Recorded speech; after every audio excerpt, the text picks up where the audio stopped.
It was midsummer when the procession appeared on the horizon.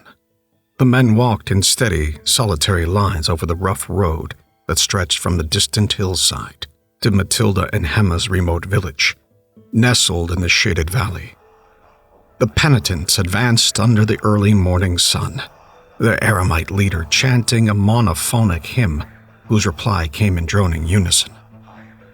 They asked God to forgive them of their sins, to save them from further degradation, and to prevent the world from coming to an end while shrouded in these dark, uncertain times. The origin of the pestilence was unknown, but it had spread with terrifying speed. First it took the very old, then the very young. First lone travelers, then entire towns and cities. First the common folk, then the gentry and the clergy.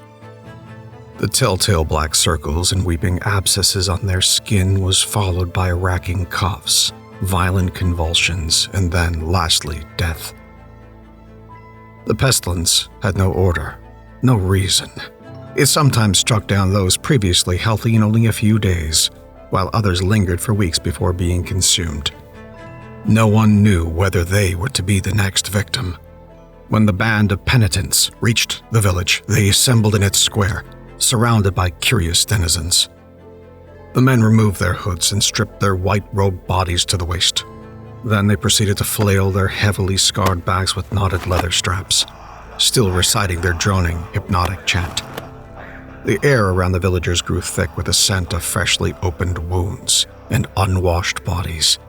They breathed deeply of the penitent's mortified flesh. Matilda stood behind her younger sister Hemma, tightly gripping her arm. The girl's mother lay before them on a soaked bed, fetid and rank with sickness. She had been stricken soon after the departure of the penitents. Greta had scarcely stirred that day. She had finally called her daughters to her and told them that she might not last the night. There was an errand, she said, that the sisters needed to complete for their mother once she had passed from this world.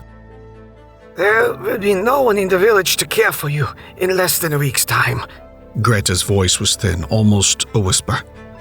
You must flee, or you will starve or be taken as well. The penitents, only they could have brought this sorrow upon us. This woman, with her sunken, pallid face and emaciated body, now seemed to her daughters a phantom, so distant from their once vigorous mother. But as Greta spoke, a glimmer of her old self re-emerged for a scant moment. Matthias will take you from here to my brother, Alaric. Alaric makes his home in seclusion, near the untamed Black Forest.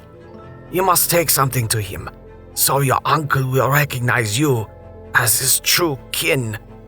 Greta struggled to find the strength to sit up.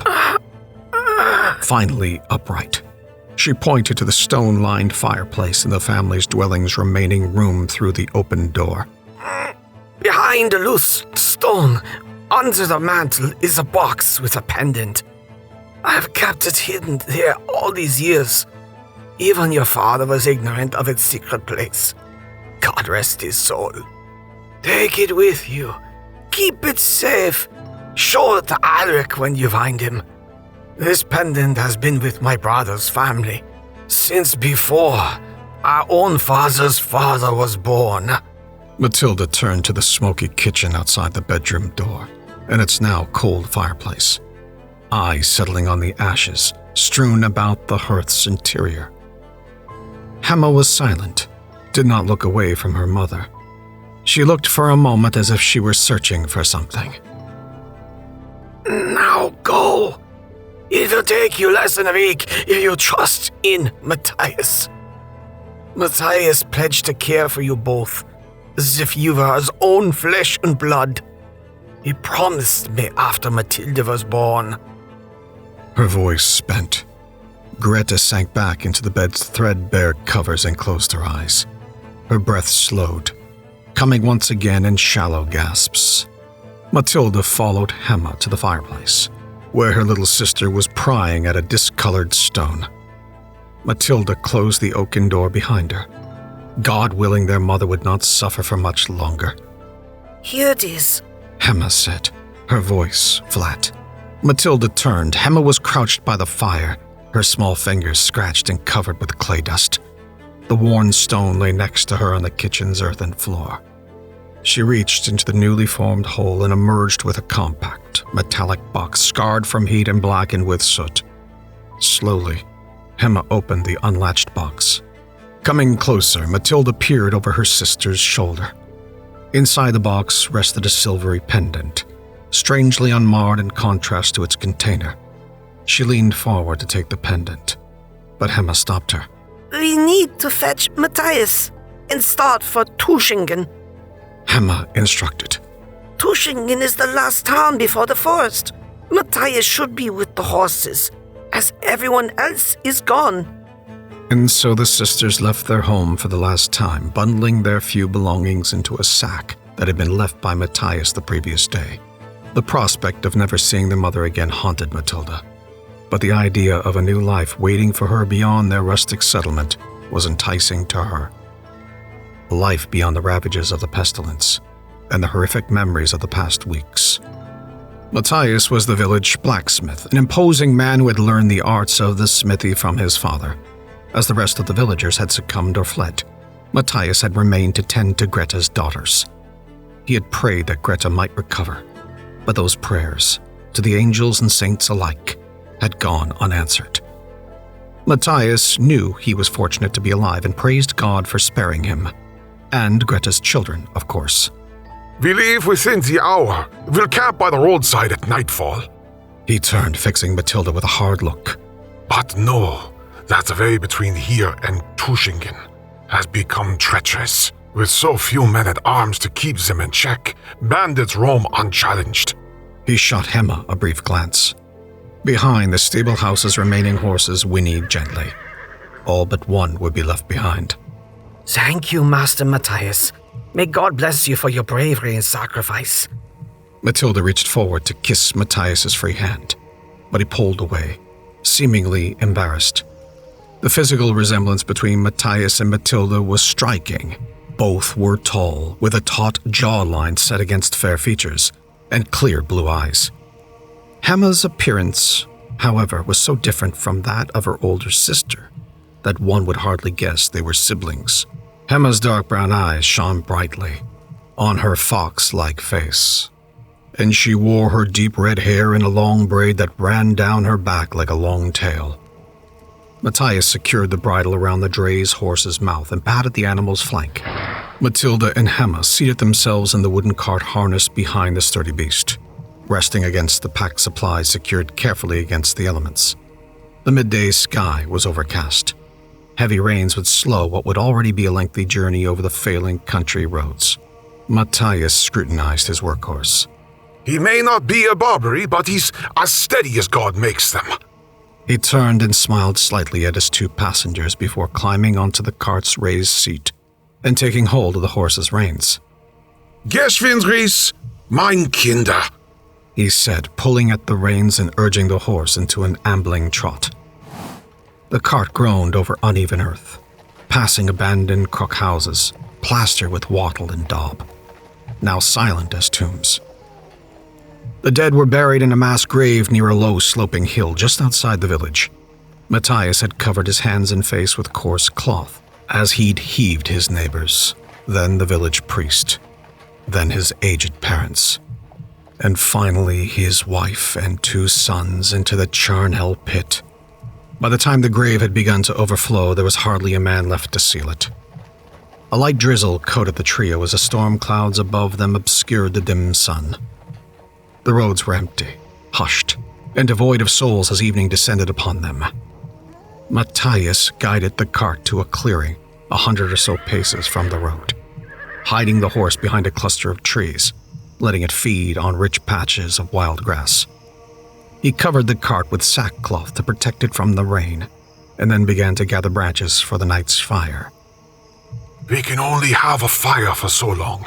I don't want to risk attention from wandering cutthroats, Matthias said.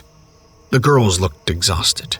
Even Hemma's bright eyes seemed dimmed, and Matilda's fine blonde hair was plastered to her face.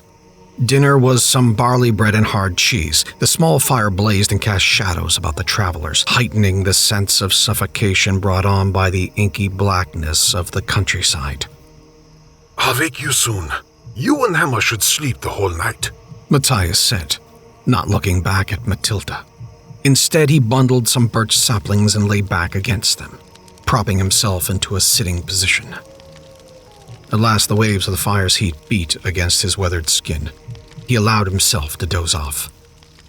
Emma, stoic as always, had barely said a word since leaving the village, and now curled up for the night. Matilda slowly fell into sleep, wrapping herself in the blankets Matthias had brought. As she closed her eyes, the dancing embers of the dying fire seemed to come alive, but only for a moment. Low voices from the other room. Matilda rose from the open cradle at the foot of her parents' bed and crept to the dark to the partially closed door leading to the kitchen. Rubbing her eyes, she peeked through. Was that mother in front of the hearth? With a man who was not her father. Flames bathed the room in a ruddy glow, bright enough to pick out the outlines of the Chthonian figures, shadows with no faces. Matilda's father slumbered behind her in the bedroom. You must keep it. He'll never find it here, the man said, his voice taut and insistent. There was a soft grating sound as one of the fireplace's stones was removed from its spot. The old fool won't even notice after we patch this up. The man was quite tall and shaggy, a mass of unruly hair hanging from his head and about his shoulders. Once the stone was back in place, the man reached down and grasped Matilda's mother by the arms, pulling her in and kissing her with a hunger. Matilda turned as she heard her father stir. Matilda woke to a morning that was cool and damp. A small ashen heap rested in front of her. Matthias remarked as they set off again that the rain would probably get worse. Emma sat across from Matilda, her staid expression unchanged even as they crested bumps and gaping holes in the ill-maintained road to Tushingen. They were closer now, making good progress despite the condition of the roadway. Several successive nights passed uneventfully. When Matthias rose one morning, he looked overhead, saw what was coming. There will be a torrential storm, probably later today. Let's try to cover as much ground as possible before it comes upon us. He nodded to Matilda and gestured to the sack closest to him. Take these to keep you dry. Your mother wanted you to have them. Matilda took out a long red cloak and a smaller black cloak, which seemed as if it would fit Emma. Why red?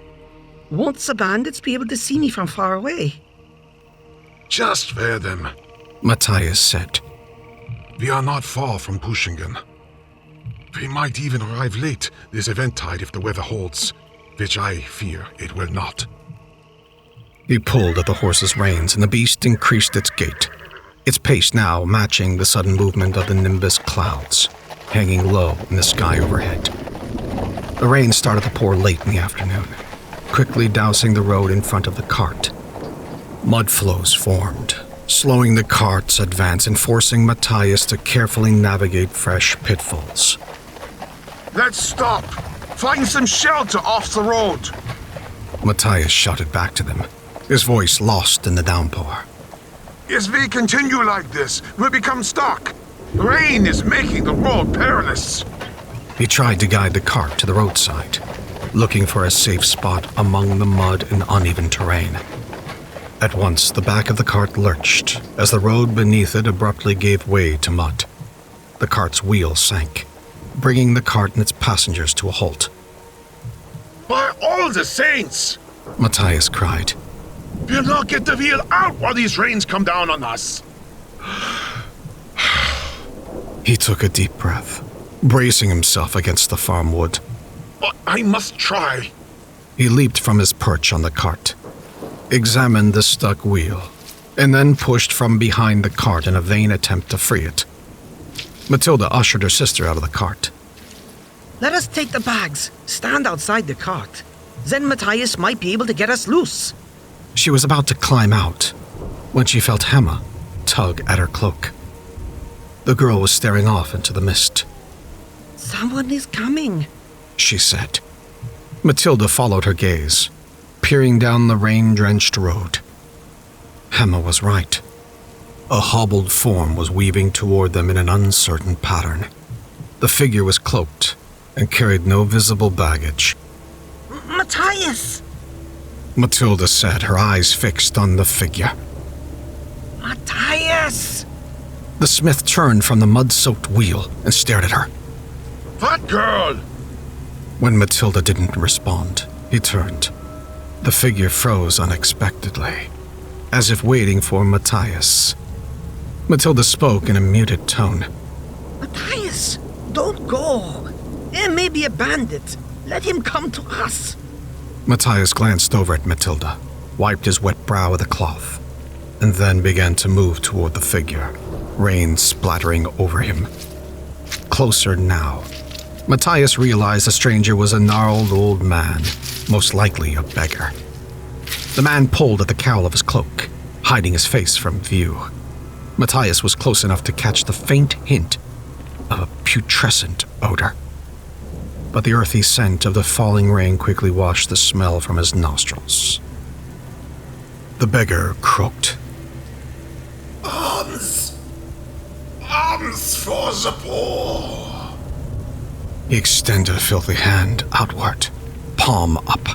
From within the folds of his patchwork robe, Matthias took a few black pfennigs from his belt pouch, stepped forward, dropping the small coins into the beggar's soaked hand.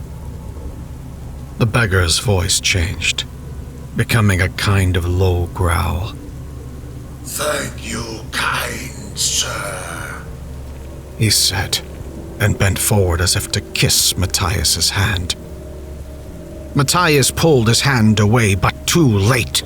The beggar lurched forward with a shocking swiftness and bit viciously into the thick flesh of Matthias's hand, the cowl of his cloak falling back. Matthias let out a sharp cry, both from the pain and the sight now before him. The beggar's pitted face was that of a decaying corpse, enveloped in pus-filled, festering sores. Matilda screamed as Matthias staggered back from the beggar, clasping his bloody hand. My hand! It's burning! He cried. The beggar shambled away, madly cackling. We are all lost. Our world's coming to an end, it is. Judgment is upon us. Matilda ran to Matthias's side as the beggar disappeared into the nearby woods, concealed by the descending rain. Black pools of water dotted the muddy roadway, reflecting the cart's wheels as it crawled past. The rain had ceased hours ago, and the sun was beginning to set over the horizon. Matthias struggled on, his skin ashen, hands barely holding the reins of the cart horse. He looked down and saw blood seeping out from under the cloth bandage covering his mangled hand. A blurred plane of swirling gray vectors. The world swam in front of him. His body shook. Finally, he could go no further. Wincing, he turned back to the huddling children and, through a thin veil of perspiration, said, Children, you must continue on without me. We are very close to Tushingen. The road will have you there before nightfall, if you make haste. Matilda had been crying quietly. Now the tears came in earnest. Hema started to reach for their sack of belongings. What will become of you? Matilda wiped her face with her sleeve and looked up at Matthias. The pestilence will take me, most likely by dawn. I will rest by the side of the road, among those trees. Someone from Tushingen should come back for the cart and the tray once I am gone. Go now. The hour is late. Matilda and Hema walked briskly, the young legs unwearied. Evening came upon them quickly, and the road was soon illuminated by the bright full moon hanging prominently in the nocturnal firmament. The thatched roofs of Tushingen's homes and shops became visible on the hillside, and the sisters began the steep path up to the town. Without Matthias, the girls would have to find their Uncle Alaric's house alone. Matilda led Hemma through the deserted main street of the town and found the only building with visible lights. The Lamb and Scythe, a tavern, a weathered painted sign of a man holding a scythe, and a lamb lilted in the nighttime breeze as the two girls entered through the creaking, iron-bound doorway. The tumbling voices of townsfolk filled the tavern, as did the warmth of the roaring fireplace. The massive head of a black wolf was mounted prominently over the mantel. We are lost this night. We are looking for our uncle, Matilda told the matron behind the bar. The woman set down a platter of roasted game hens. She eyed the sisters suspiciously. Why are two young girls traveling by themselves? Where's your father? We come from Schwingheim. Our mother sent us to stay with our uncle. Matilda feared the townspeople in Tushingen might have heard of Schwingheim's sudden demise and believed that she and Hemma carried the pestilence, but she thought it unwise to lie. The matron was taken aback. My older brother married a girl and moved to Schwingheim many years ago.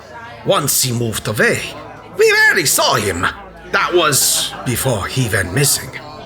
Anselm had a daughter with his wife, Greta, her name was. The wife, I mean. Matilda swallowed. My father's name was Anselm. My mother's name is Greta. I never really knew them. He abandoned us when I was very young. Mother was already pregnant, and my little sister was born soon after. A rough-looking man with the garb of a woodsman had been listening in and approached the bar. That girl Anselm married wasn't from Tushingen. He growled, eyes fixed on Matilda. Anselm never said where he met the girl. They were married in a rush. He just left Tushingen almost for good. We only saw him again a few times before he ran off, or whatever it was that happened to him. He took a deep drink from his mug of ale. Anyhow, Anselm wanted to move away from Tushingen because of what happened to his young nephew. The boy was killed in front of most of the town. The great black beast. It happened long ago. But I still can recall the black beast. Its stench mainly, as if I had seen it just last night. The man's eyes were haunted. Even Matilda, as young as she was, could see that. It was as if he was reliving a moment of terror, kept buried for many years. In those days, packs of black wolves prowled the woods and fields around Tushingen. The threat worsened with each passing year. The sheriff and his men promised to wipe the wolf packs out for good, but they were slow to do anything. So some of the local men began hunting the wolves, journeying deeper into the Black Forest with each new hunting party. The hunters were making decent progress when the great black beast struck for the first time. The woodsman looked over at the matron, who returned his gaze with a pleading expression. He went on anyway. A terrible storm has swept over the town. The people sought shelter from the tempest. The church in Tushingen is very old, built of quarry stone, so the town's families gathered inside to ride out the downpour and pray. The thunderstorm outside became very loud, almost deafening. The church shook, the timbers of its roof groaning under the storm. Children were crying. Everyone was huddled along the pews. The storm seemed to be reaching its peak. Then there was a howl that rose above the sound of the thunder. A howl of the likes I'd never heard, even from the savage wolves we'd hunted in the Black Forest. Many more howls answered it, and after barely a moment, the doors of the church burst open, and a gigantic black thing loped in on all fours, rain falling all around it. The man's eyes were wild, firelight flickering in the whites like dancing devils. The thing looked like a huge wolf, but that wasn't what it was. He said, his voice hushed. It was long, with thin legs and a hunched back. Its mane of charcoal black hair ending near its shoulders. The thing had a narrow snout, but wide face. It almost seemed like a man that had been twisted into the body of an animal. The great black beast's eyes glowed red, and it bared its horrible fangs. Women started screaming as it ran along the church's nave, leaped forward, and grabbed Anselm's nephew by the throat. The beast shook the boy by the neck. Blood was everywhere. For a moment, he was still. Matilda realized she hadn't been breathing.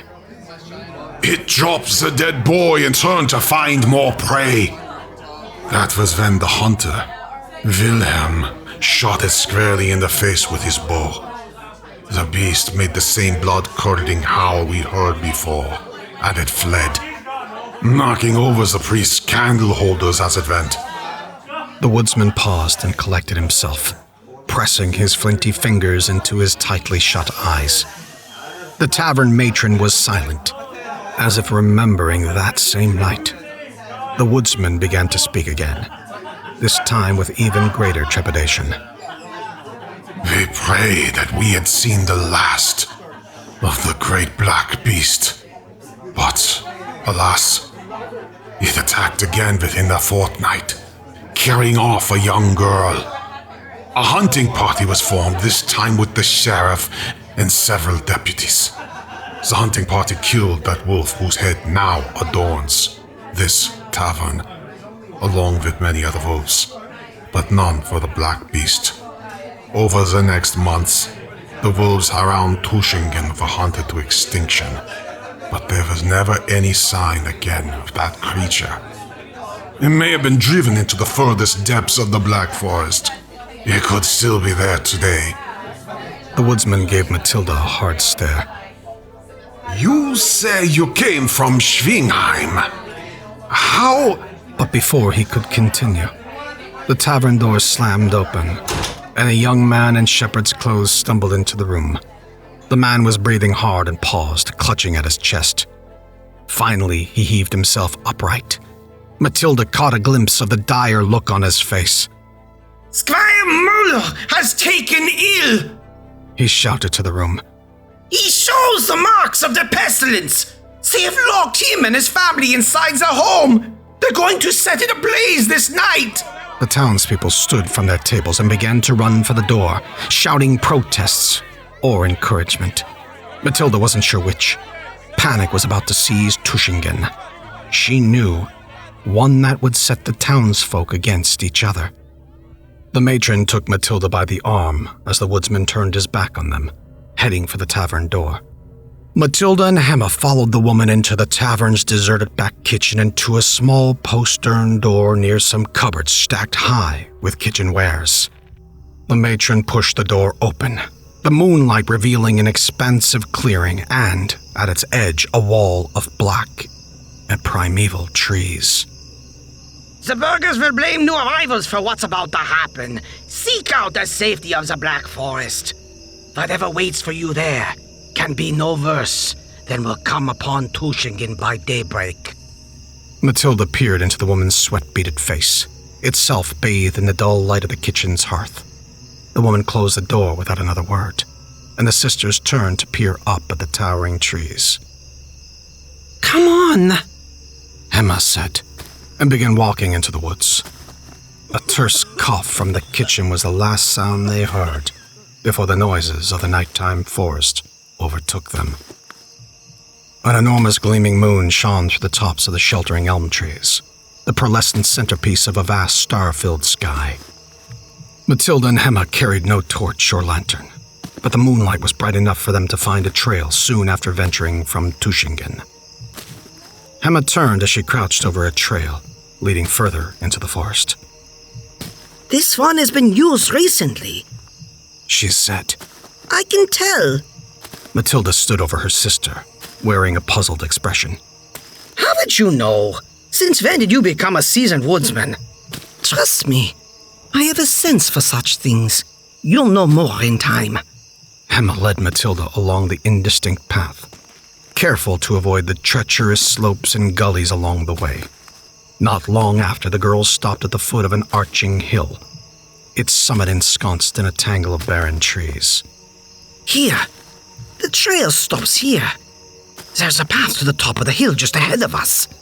Emma pointed to a dirt track that wound up the side of the desolate hill and disappeared into the desiccated tree line. What do you think is up there? Somewhere we can stay the night? Emma spoke over her shoulder as she climbed up the path. You'll find out. The girls reached the end of the path, stood among the leafless trees.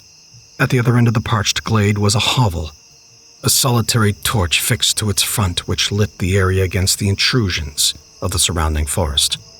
Matilda looked over at Emma, who stared unblinking at the wood and clay structure. Did you know this was here? Let's go inside. Emma said, walking ahead. Matilda hesitantly followed, unsure of what she had been led into by her sister. A single knotted wood door with a low arched top appeared to be the only means of entry into the hovel, its side walls obscured by flanking trees. The tar-pitched torch burned next to the entryway from its ornate metal sconce, which contrasted sharply with the otherwise impoverished home. Emma held out a closed fist, paused, and then knocked twice in succession. There was a stirring behind the door, and then someone called. Who's there? Who disturbs me? The voice was unpleasant, harsh. Emma called back. We seek shelter for the night. The forest is not safe. We ask for reprieve. After a moment, the door swung inward. A tall, gaunt man wearing a bristling black beard and long, unruly hair, streaked with gray, stooped in the entryway. He stared at the girls briefly without an utterance, and then gestured. Come inside. Emma followed the man into his home, while Matilda stood next to the burning torch, assessing their situation. She swallowed the lump in her throat and tentatively followed her sister into the dimly lit room. She had no other choice. The hovel's interior was warm and hazy, with a bubbling stew pot resting on a tripod over the fireplace's hearth. Smoke from the fire wafted up the stone chimney, but some of the vapors failed to escape and instead hung over the room. Matilda coughed as she and Emma were ushered into wooden chairs beside a crude table. The man stood over them.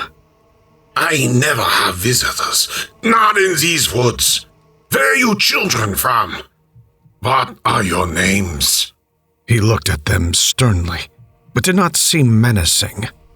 I'm Matilda. This is my little sister Emma. We come from Schwingheim. The man at first said nothing, but then his demeanor changed, becoming more animated.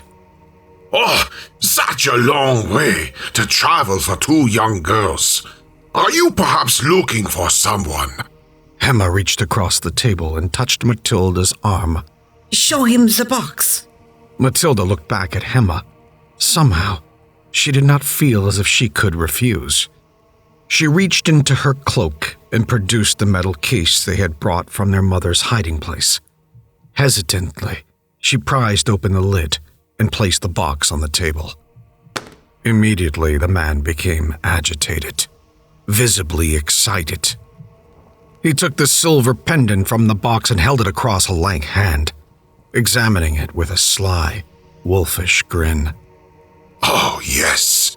This, he said, nearly panting in anticipation.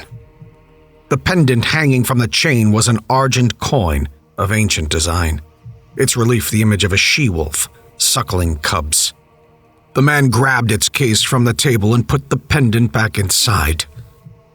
I will keep this for you.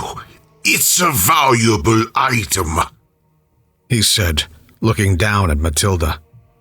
But you must be hungry. Let's have some supper. The man and the sisters ate hot stew, after he prepared 2 cots for them in a spare room at the hovel's rear. Matilda was unsettled by the night's events, but was wary too. Besides, she did not want to pull Hema away to sleep outside. Was this man Uncle Alaric? He hadn't told them his name, not even when he'd bid the girls good night. Matilda sat up suddenly, squinting into the dark windowless room, the last dying embers from the crackling fireplace the only light. Hema was gone. Her cloak was neatly folded on her cot, but there was otherwise no sign of her. Rising quickly, Matilda wrapped herself in her cloak before stepping out into the main area of the hovel. The man was nowhere to be seen. Matilda opened the front door and walked outside. The pristine moon still shone like noon, illuminating her steps as she followed a trail past the hovel and farther up the hillside, deeper into the forest. The barren trees parted and revealed a clear path to a hill that looked down over the hovel. In the shrouded distance, a bonfire blazed. Matilda approached. Figures moving became apparent, murky silhouettes swaying as if in dance. Matilda stopped not far from the fiercely burning fire, within sight of Hema and Alaric. Both were naked, along with a score of bare-skinned, feral people were falling onto their hands and knees. Alaric hung the silvery pendant around Hema's neck, and Hema dropped to the ground with a snarl, reddish fur sprouting from her back, her hands becoming paws.